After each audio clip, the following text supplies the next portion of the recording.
Hey guys, thanks for tuning in. So check this out, we've got something really cool and special today. This is the PARROT Disco, the new kind of glider plane with GPS and everything from the PARROT company. And this actually hasn't been released yet, but the time you see this video it will have been released. I believe it's supposed to be geared for release in September sometime. But anyway, gonna do a review on this today. This portion is going to be the initial unbox, inspection, and setup like I normally do on my videos. We'll go unbox it here on the table in the living room, and then we'll go over to the bench with a little bit closer up picture and video of more in depth on the actual specifics of it and how to set up the app and stuff, and a little closer look at all the components. So let's go ahead and unbox this. I will have the link on this down in the description where you can buy it from PARROT. Just looking at the box initially, we can see that this thing is touted to fly for 45 minutes, so that's pretty amazing. And that's going to vary depending on if you're full throttle or not. You know, you can possibly glide with this a little bit, so maybe you could actually get longer flight time than that, or less if you're full throttle all over the place. It does go 50 miles per hour. I think the range is supposed to be something like 2,000 meters or so. But anyway, here's the box. We can see that what comes with this edition, I'm not sure if there's any other edition that's going to be out, but this one gives you these goggles. And the goggles, these types of goggles are just take a cell phone. So you have to slide your cell phone in and plug them into the controller. And you're using your cell phone as the video screen. Anyway, here's the controller. So PARROT has really lessened the footprint of their controller. This is the Sky Controller 2. But anyway, here we go with the Disco. 45-minute flight time, 27 milliamp battery. This one's got 32 gigs of memory, so it looks like they upped it. The Bebop 2, I believe, only had 8. It's 26 ounces or 750 grams. It goes 50 miles per hour. It's got a 14 megapixel camera with a 180 fisheye, and then you can, take in raw JPEG or DNG images. And it's got a full HD 30 frames per second recording in MPEG-4, and it can stream between 360 and 720 to your cell phone via the link through the controller. It's got built-in GPS, so it's going to have the same kind of GPS function a quadcopter would have.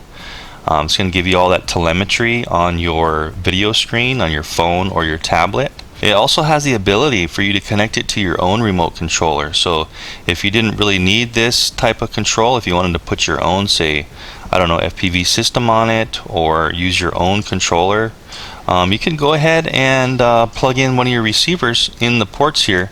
The flight controller does have some open ports, so you can go ahead and plug into the flight controller. So that's awesome that they're leaving it a little bit open for other types of hobbyists.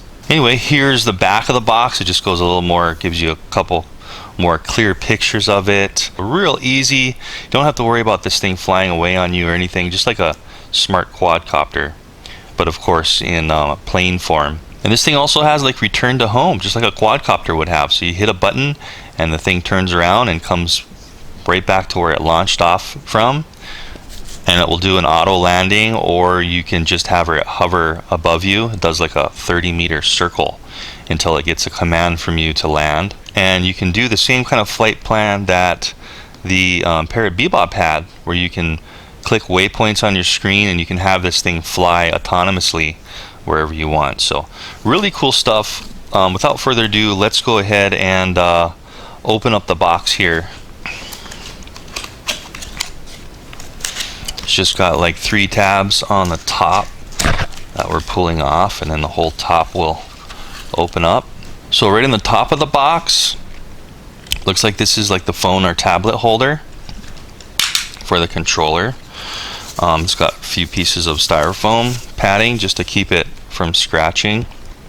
And look at this thing. So as you can see, it is the wings do detach, and apparently they detach nice and easy, so you don't have to have any tools.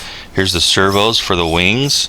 Really intuitive and neat design they came up with here. Really light too. Of course the battery's not in here, but it's really light.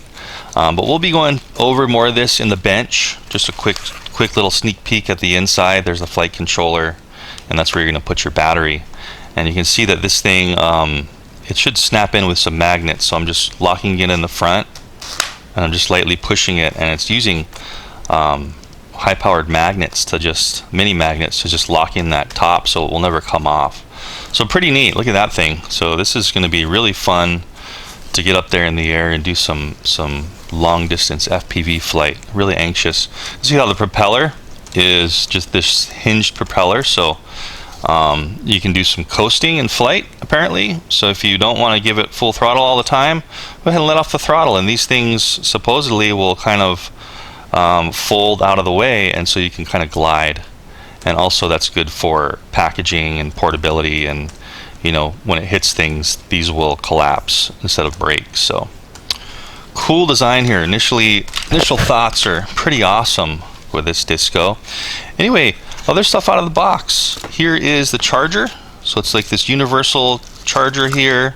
Here's a battery. We'll go over a little bit more in depth on the bench with this stuff. Extra set of propellers. Awesome. Nice thick manual. So look at this. So compared to what the Bebop 2 came with, it was just like a little fold out huge mini pamphlet that didn't have any pages. It was just all one piece of paper. So they did remedy that with an actual, looks like multi-language full instruction manual. So good job for PARROT for giving us a real manual instead of just that one full sheet. Here's the controller. So Sky Controller 2, awesome looking. Look at this. So that's the antenna. So it's a flat panel type of antenna that you're going to point at the craft, and it looks like you're just going to mount this cell phone / tablet holder really easily with this plastic thumb screw right on top. So it's looking more like a Xbox or something game controller. So we're getting away from that giant controller you had to carry around. So now the craft is a little bigger and the controller shrank in this portion, but very welcome to have a small compact controller like that. And here are the goggles. So they're called the PARROT cockpit glasses, and we can see we have these 2-eye magnifying lenses, and here's where the cell phone's going to snap in, and you're just going to plug it into a USB that's on the controller here, and you're going to link it in so you have that FPV on your phone.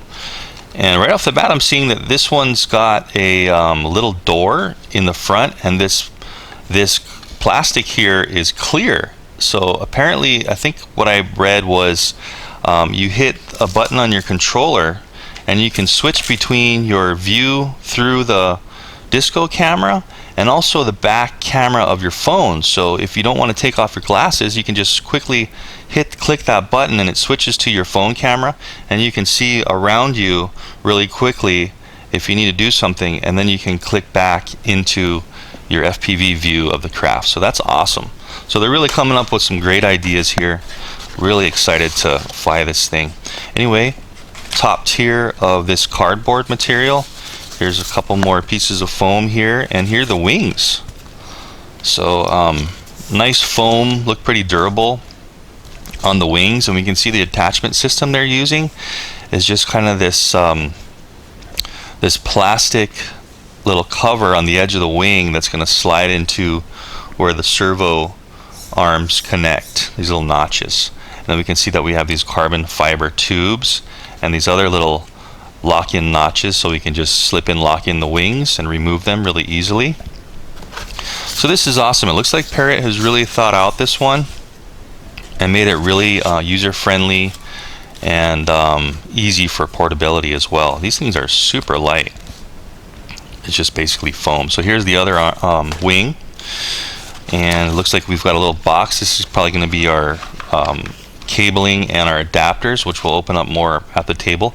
Another battery. So another 2700 milliamp is what this one's using, 3S battery. So they give you 2 in the box, so that's highly welcome.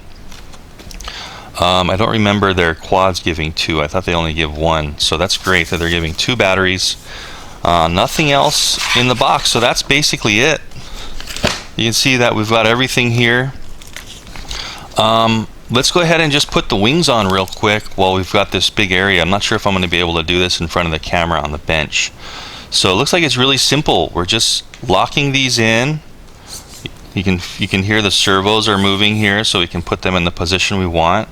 And then we're just lining up these carbon fiber tubes, and then we're just making sure that this little servo groove here is in the right place, and we're just pushing in. And we can hear a satisfying little snap, and the mechanism in here is grabbing the wing and snapping it in, and that thing's not going to come off unless maybe you crash or yank it off yourself.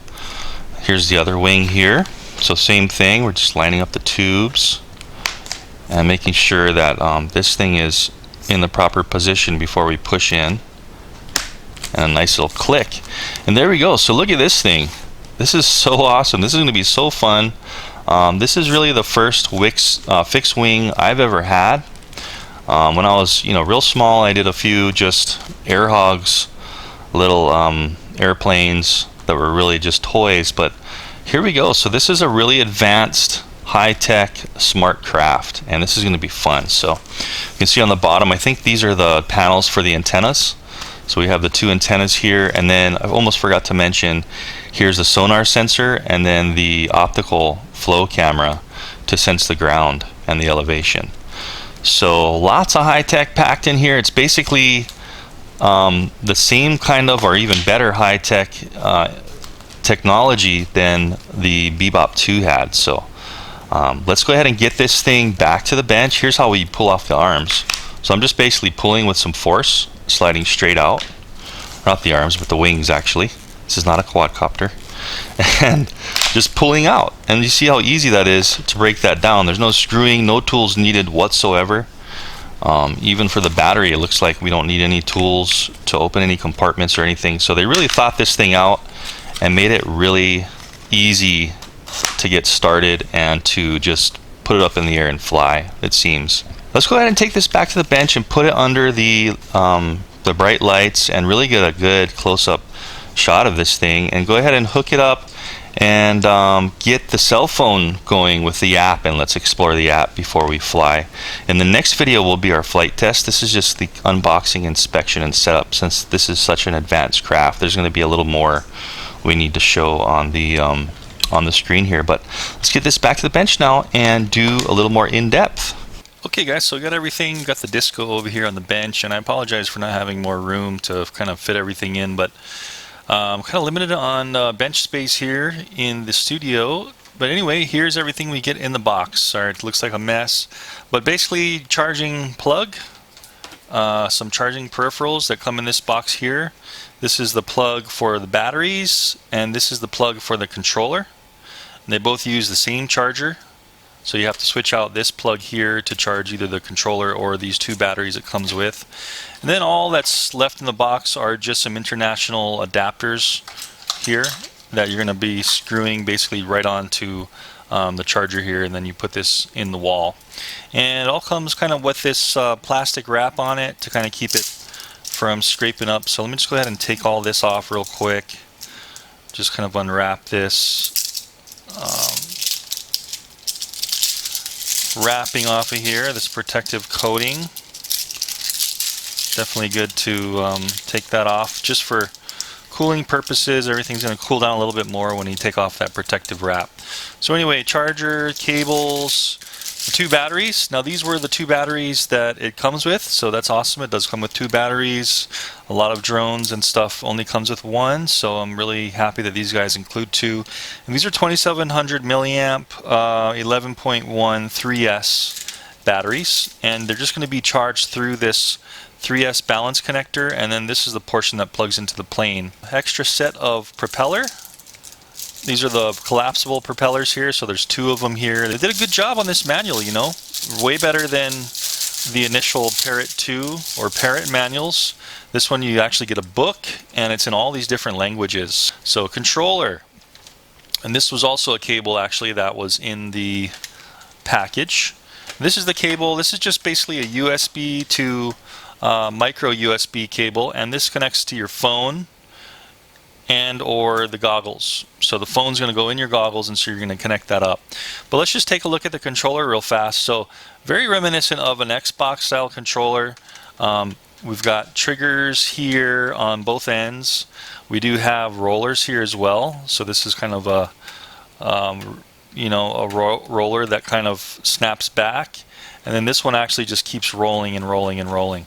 So, and then we have the battery. I haven't even actually opened this up, but it's supposed to be just like a lithium rechargeable battery, which recharges through that rechargeable port here with that other cable that you can plug into the wall charger and swap those out for charging either the craft batteries or the controller. We have green A, red B. We have a launch and land button, very simple. We have our power on and off here. We have a return to home. We have our options. And this is going to be the options you're going to go through if you have the goggles on. Otherwise, you're just going to be touching the touchscreen, which will go through. Anyway, that's about it. And then this, of course, can detach, unscrew, and you can take this off if you wanted to. This is the actual antenna. This is like a flat panel antenna. And what the controls do is this trigger here, when you have your goggles on, this is going to switch you in and out of first person view, I believe. This one is going to cycle through the on-screen display. So you're going to have different things displayed as you click through here. I think it's 3 different things. And then these two, basically, this is going to be your white balance, which actually works fairly well. And we'll be showing that in the flight review and possibly on the bench here once we get this thing powered up. And then this here is just going to be tilting your camera up and down. So you don't have any, seemingly any kind of yaw tilt on the camera, only pitch tilt on the camera, which is here. And that should be all software. I don't think there's going to be any moving parts in here. It's just all software like their Parrot Bebop 2 was. It's got this protective coating on here. Let me just go ahead and take this off. These click in, actually, the thumbsticks as well. And I'm honestly not sure what these do. I did a quick power up and test, and there seemed to be no function in these clicking in right at this time, but hopefully in the future. The Disco, basically when it launches, it's going to be pretty much automated. All you're going to be doing is steering, pushing forward for tilting the plane down and going down, pulling up for pitching up. Left, rolling left, we'll do a roll and kind of a turn left. Rolling right, we'll do a roll and a turn right. These here, basically, if you hold this for like a second or two, it'll basically go into, it's called loiter mode, where the plane will just start, whatever you preset the radius, the circumference of its loiter circle, it will go into this loiter and it'll just stay there until you give it some more commands with this stick. So you can either do right or left loiter. So you really don't have to, once it's up to the altitude you want, you really don't have to push the throttle if you want. It'll basically be at its optimal speed for the most efficiency. If you want to, you can go ahead and fly up to like 50 or so miles per hour just by pushing up on the stick. What's cool about this is these propellers will actually, when they're not in use, will just collapse from the wind flowing, and it will save you a lot of it'll become more efficient, more aerodynamic, and it'll save you some power and drag. And then when it does spin these back up, they'll just open up from inertia and start spinning again. So it's pretty automatic. The thing will just fly itself. It'll just stay in a straight line. You don't have to climb altitude or lower altitude if you don't want. It's pretty interesting how this thing works. But anyway, here it is, close up. So the Parrot Disco power button and a airspeed. You can see there's a little hole there, and that's where the air is going to come through, and it's going to know its airspeed. Just kind of moving it around real quick here, close up. There's the camera, so you can see 3-axis image stabilization. It's from software, 14 megapixel f2.3 aperture lens.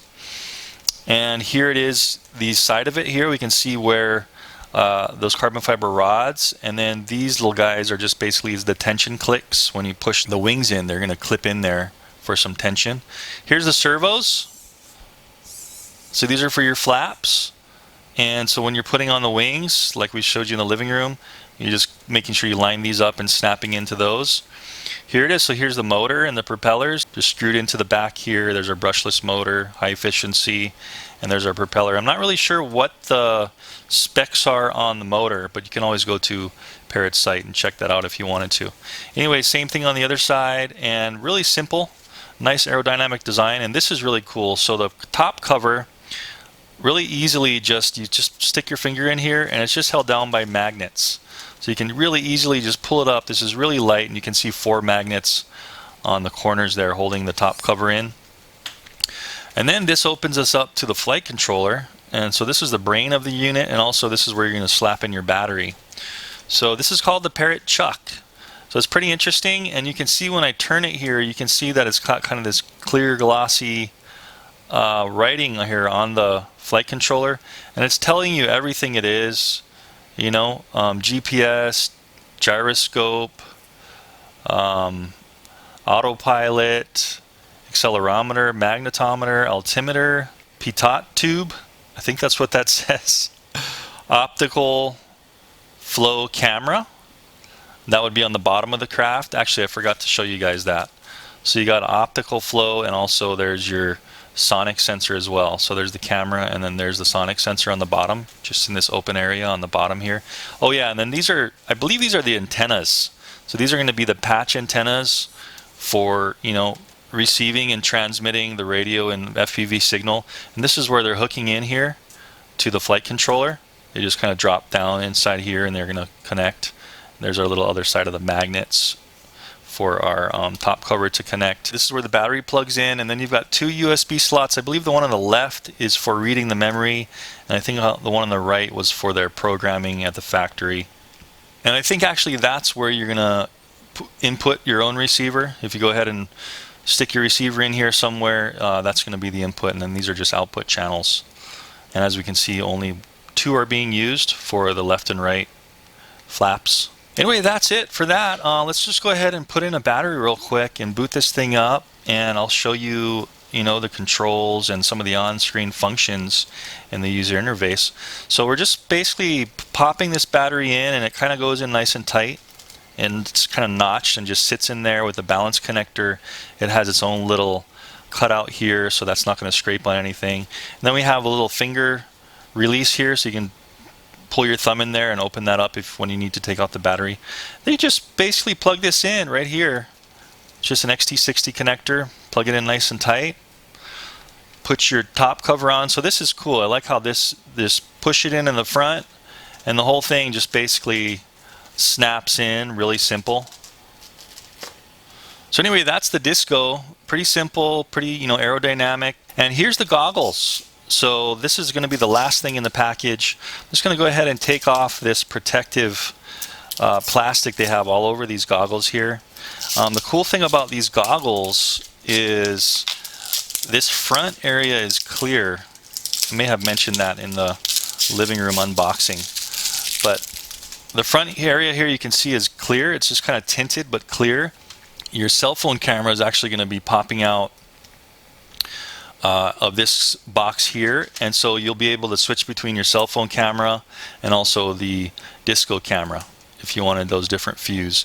And that was done by clicking on the right trigger, I believe, when you have your phone hooked up. But so here's the goggles, just very simple. These are kind of a, you know, it's their proprietary version of kind of a cell phone goggle box. There's a lot of these types of things available online now, but it looks like PARROT just kind of made their own deal, which look pretty good. You know, it's got some nice padding here. Oh yeah, here's the lenses. So let's go ahead and take off this protective coating on the lenses too. So I've actually already put these on my face, so they might be a little bit mucked up from my face sweat, but that's it there. So you got the two magnifying lenses, just a basic box. You can't do any kind of adjustments at all. So that if there's like one little con there, you can't do any kind of focusing adjustments with this thing. All you can do in the app is you can do IPD adjustment within the app, but you can't like push them or pull them any farther away from your face for focusing issues. When I put these on my face, it seems like I have to put them high on my face or pull them out just a little bit. So you may want to, you know, have some kind of spacer or something on these to really focus in correctly. It would have been really nice if they just did some kind of slider for the lenses to either push them farther out or bring them back in, or some kind of adjustment to have this thing push further away from your face if you needed it to. So that would be kind of an only con on this, but otherwise pretty solid, just a plain Jane box here. And then this is where you're going to slide out your cell phone, and it kind of tells you really quickly and easily how to do this. There's instructions right on it. It just has these little tabs here that you pop open, and this is where you're going to pop in your cell phone. On release, there should be a few more devices working. I couldn't get my LG G5 to work correctly, and also my Galaxy Tab A to work correctly. So I'm using my M8. This was on the HTC M8, was on their approved list of phones, and it does work perfect with this one. So all you do is follow the directions. You put your phone in with, make sure the camera is facing out of that little open box, and you want to just slide it all the way to the top of the hinge. And what you should do actually before you do this is you should have all this stuff on. So let's go ahead and power all this stuff up, and I'll put the phone in here and we'll see how the UI is. So first thing you want to do is turn on your disco when it's all plugged in, and all you do is have the battery in, you press that button on top one time. For your initial startup, I believe you want it to be on a level surface. Of course, you want to have the wings on and you want it to be level, and then you can make sure that it finds its level for the initial boot up. You can always re-level it if you wanted to in the app. So here we go. So you're going to hear a couple of noises. It looks like the servos are initializing, and you're going to see some blinking on that light. So it's booted up and ready to go. And so now what you do is you take the controller and you want to plug the provided USB plug into the USB port on the side. Same thing with the phone. So you take your phone and you're going to have it in the box like this, the FPV goggle box tray. You're going to plug it in. You're going to have the FreeFlight Pro app downloaded. Initially, it's not in the App Store yet, but by the time you see this, it probably will be in the App Store. It's just called FreeFlight Pro, and just make sure that's installed. Go ahead and turn the controller on just by pressing that button in the middle of the controller for a sec. That's basically, you know, turn everything on, and I think the way I have this set up is it should auto launch. So this one asked me for USB transfers. I'm just going to press yes because it needs that for the data. And it's going to boot up, auto boot up the FreeFlight Pro app.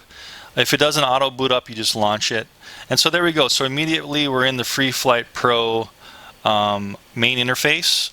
And if you click here, you'll be able to go into fly.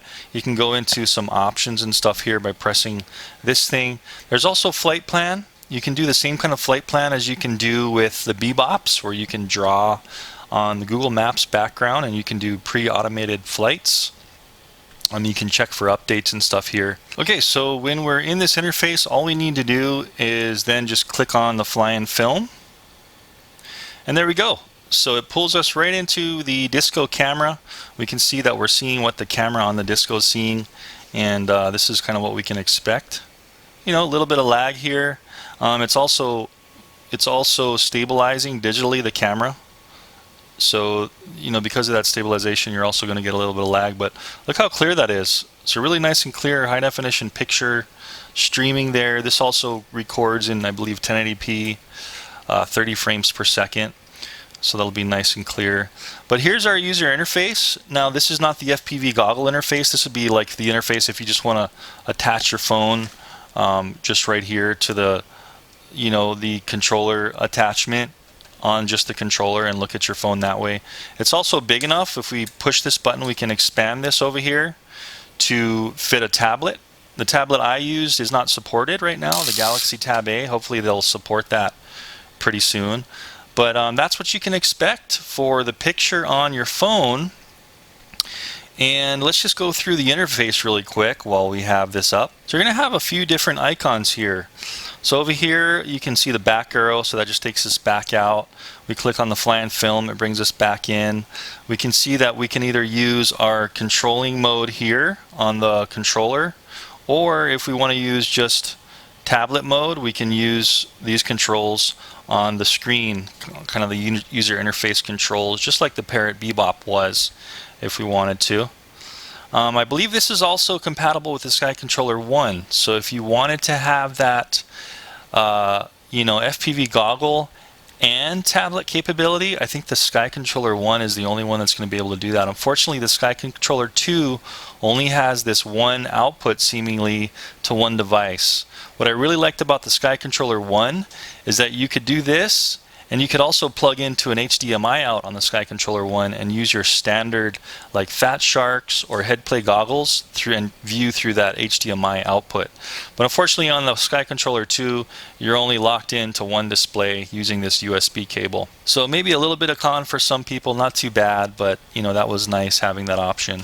So if we go ahead and go into settings here, we've got a whole bunch of settings. So we have auto launch for first person view. Right now it's enabled. So when I do connect this, it should give us those two video for the FPV goggles to pick up. So we can just boot right into FPV if you wanted to. You can disable that. Eye spacing. Now this is where you're going to configure kind of your eye spacing, your IPD adjustment, and it does it electronically for if you're going to be using your phone in the goggles. So you're going to want to tune that correctly for your eyeballs so you can see the clearest picture. Then we're going to go down to piloting. So we have pitch mode, we have inverted or normal. So what that means is normal is if you're pushing down or up on the stick forward, the nose is going to go down. That's like normal RC flight. Loiter direction. So when it does launch and auto launch and reaches its loiter altitude, which you can actually set over here as well, it's just asking you which direction do you want it to start circling, so clockwise or counterclockwise. Here's our loiter radius, so we can go all the way down from 20 meters all the way up to 60 meters, and that's just how big of a circle you want it to fly when it's just in loiter, which is just using kind of the GPS to hold its position until you're ready to fly. And then here's the altitude. Right now I have it at 50 meters. You can go all the way up to 150 meters, which is actually the maximum, I believe, height this thing can fly, which in itself for me is a little bit of a con. It would have been nice, you know, for commercial purposes if you have a commercial license and you need to go higher. I hope there's some way you can bypass the height restriction. But anyways, this is about the loiter. So this is going to be the altitude it's going to go up when you first launch and just start loitering. So you can go all the way down from 20 all the way up to 150. And what I have it at now is 50. I'm going to go ahead and bring that up to 60 for me. And then continuing on here, the next one down is the position. So this is where you can do your flat trim. So get your wings on, put it on a perfectly flat surface and do the flat trim, and it'll kind of recalibrate its level. So you hit that calibration. I believe this will go through, you know, like compass calibrations and stuff, and you're going to want to do that before your first flight. Anyway, so here's the thing I was talking about, the max altitude. So unfortunately the max is 150 meters. You know, so they're abiding by regulations, but I think you can get clearances if you're doing commercial stuff. You should be able to go higher than this, so I'm hoping maybe there's some way they can eventually bypass that. And then your minimum altitude when you're flying, it won't let you go down lower than 5 meters minimum, and then you can set that all the way up to 50 meters. Just for safety reasons if you're flying. Max distance. This could also be another con. I don't think this is going to be flying more than 2,000 meters, but that's the max you can go on this. And you can set it's kind of like a geofence all the way minimum to 200 meters. So I'm going to leave that all maxed out. And you can turn the geofence off, actually. I didn't see that. So down on the bottom here is geofence yes or no. I'm going to press no. But I'm not seeing any of these change at all. So, you know, that's, I believe, is only the distance for the geofence, but we'll see how that works out. So next down here is going to be the RTH, return to home. And what we can see with this guy is all this is telling us is return delay after disconnection. So when the controller disconnects from the craft, it's asking you how many seconds you want before it starts returning home. So it's set at 10 by default. You can go from 0 all the way up to 120 seconds. So 10 seems to be like a pretty good one, just in case maybe it's dropping in and out of connection and you do regain control. You don't want it to return to home right away. Maybe give it like 10 seconds, you know, but that's totally up to you. Scrolling down, we have 2 more items. So we have network. And this is where we've just got some network functions.